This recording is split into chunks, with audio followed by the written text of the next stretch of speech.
लंबी चौड़ी बहू। ये प्रेम कहानी शुरू होती है दिल्ली से नोएडा जाने वाली बस में। जिस बस में सवारी कर रहा होता है पराग और उस बस की कंडक्टर होती है अनुराधा। ओके, टिकट दिखाओ, टिकट टिकट। चाचा का प्लेन नहीं चल रहा है यहाँ तेरा, जिसमें फ्री में सवारी कर रहा है। हिसाब देना होता है हम लोगों को, सरकार को। निकाल पैसे, चल। पराग दूर से अनुराधा को देखता है। अरे यार, कितनी धाकड़ लड़की है। मजाल है कोई कुछ बोल दे। कितनी समझदार और कितनी कॉन्फिडेंट। आज से मैं तो इसी बस में घर जाया करूंगा। अब क्या था, भले पराग को घर जाने के लिए 10 बस छोड़नी पड़े, भले 20 किलोमीटर की यात्रा खड़े होकर पूरी करनी पड़े, लेकिन आने जाने का सिलसिला वो अनु की बस पर ही करता। एक दिन, ओह क्या करता है तू? हाँ, मैं नोटिस करती हूँ, देखता रहता है मुझे जब देखो तब। हाँ, वो मैं तुम्हें पसंद करता हूँ और शादी भी तुम्ही से करूंगा। हैं? वाह जी वाह, तू ना कोई प्रधानमंत्री हो गया कि आज से 500 की नोट बंद और नोट बंद।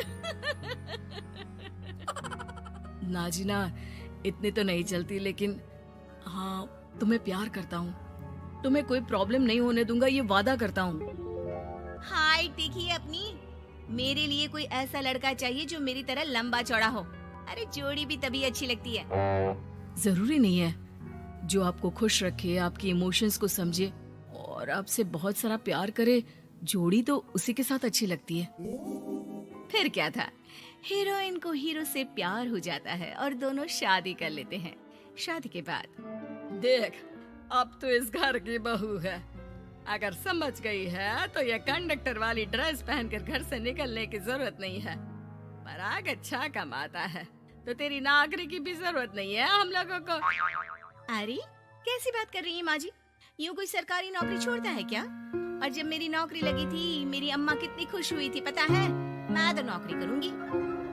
अरे नौकरी करेगी तो डंडे से मारूंगी, और हाँ, जो निकली घर से बाहर ना तो हाथ पैर तोड़ दूंगी और घर से बाहर निकाल दूंगी, देख लेना। अनु को समझ में नहीं आता कि वो सास को कैसे समझाए कि सरकारी नौकरी लगना आसान बात नहीं होती, और उसने इस नौकरी को पाने के लिए कितनी हार्ड वर्क की थी। रात को अनु पराग से बात करती है। देखो पराग, मैं नौकरी करना चाहती हूँ। मुझे नहीं पता था कि तुम्हारी माँ को मेरी नौकरी से प्रॉब्लम होगी, वरना। सी बात नहीं है, मैं माँ को समझाता हूँ। अगले रोज, देखो माँ, महंगाई का जमाना है और मेरी प्राइवेट नौकरी है। आज है कल का पता नहीं। वैसे भी अनु की सैलरी मेरी सैलरी के बराबर है। अगर ये भी नौकरी करेगी तो हम लोगों को जिंदगी जीने में आसान हो जाएगी ना। सास को बेटी की बात समझ में आती है और वो अनु की नौकरी के लिए मान जाती है। अगले रोज, बेटा बहू, तुम लोगों को लेकर मुझे कुल देवी के दर्शन के लिए जाना है, तो रविवार को दोनों सुबह ही तैयार हो जाना। अगले रोज दोनों तैयार हो जाते हैं और कुल देवी के मंदिर पहुंच जाते हैं। क्या संतोषी बहन, ये कैसी बहू ले आई हो। बहू बेटा लग रही है और बेटा बहू। अरे कोई पहलवानी लड़ानी थी क्या, जो इतनी लंबी चौड़ी बहू ले आई? अब क्या बताए पंडित जी, जो बेटे ने पसंद किया हमने उसे हाँ कर दी। अब बेटा जाने और उसका परिवार, और ये तो बस कंडक्टर की नौकरी करती है इंटरस्टेट। और सच्ची, वाह वाह वाह, यह तो बड़ी बात है संतोषी। तुम तो किस्मत वाली निकली जो सरकारी नौकरी की बहू ले आई। यह तो वही बात हो गई कि घी के लड्डू का कोई शेप थोड़ी ना देखता है तो घी का लड्डू ही। सास को बहू की तारीफ सुनकर बिल्कुल अच्छा नहीं लगता। वो जल्दी से पूजा पाठ करवा कर उन लोगों को घर ले आती है। एक रोज, संतोषी बहन, तुम लोगों का घर बड़ा अजीब सा लगता है। भाई साहब बहन जी, और बहन जी भाई साहब जैसी। अरे बस किया कर, सरकारी नौकरी देखी तो हाँ बोल दिया, और इतना भी क्या, पैसे की चिंता। चलती हूँ, खाना बनाना है। क्यों, बहू नहीं बनाती क्या खाना? अरे नहीं, वो तो नौकरी करने जाती है ना, तो उसके आने से पहले खाना बना देना पड़ता है, वरना पता है ना आजकल की लड़कियों की ज़बान कितनी लंबी होती है। तेरी बहू की तो कुर्सी तोड़ने वाली नौकरी है, यहाँ बैठती है जैसे उठकर ऑफिस में बैठ जाती है, फिर क्यों थक जाती है कि खाना भी नहीं बना पाती। मेरी बहू भले कंडक्टर है, लंबी चौड़ी, लेकिन बता रही हूँ सारा दिन सवारी से मत्था पच्ची करती है, लेकिन मजाल है शादी के बाद एक दिन भी मुझे किचन में जाने दिया हो ना जी ना।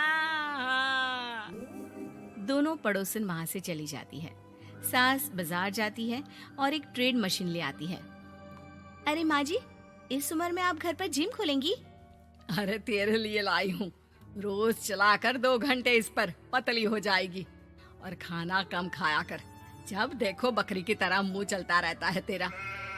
वाह जी वाह, एक ही तो शौक है खाना खाने का, वो भी रोक दो। हाँ, लेकिन सास तो सास थी, बहू के खाने से लेकर एक्सरसाइज सब का हिसाब किताब रखने लगती है।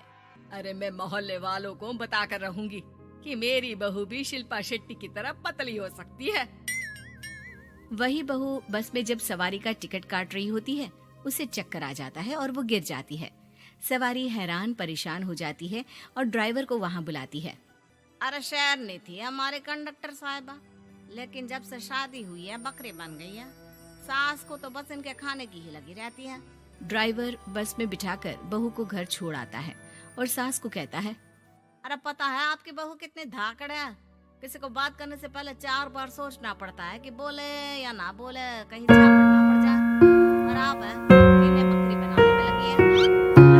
निकल यहाँ से, मेरी बहू है, मैं इसे बकरी बनाऊं या फिर गीदड़, तुम्हें क्या पता लोग कैसा मजाक उड़ाते हैं कि बहू इनकी बस की कंडक्टर है।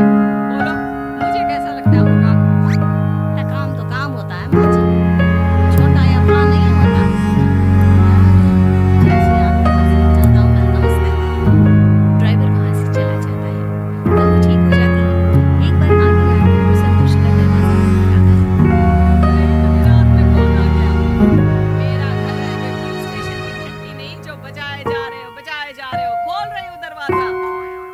जैसे ही दरवाजा खुलता है, सामने वही पड़ोसन खड़ी होती है जो अनु की कुछ दिन पहले बुराई कर रही थी।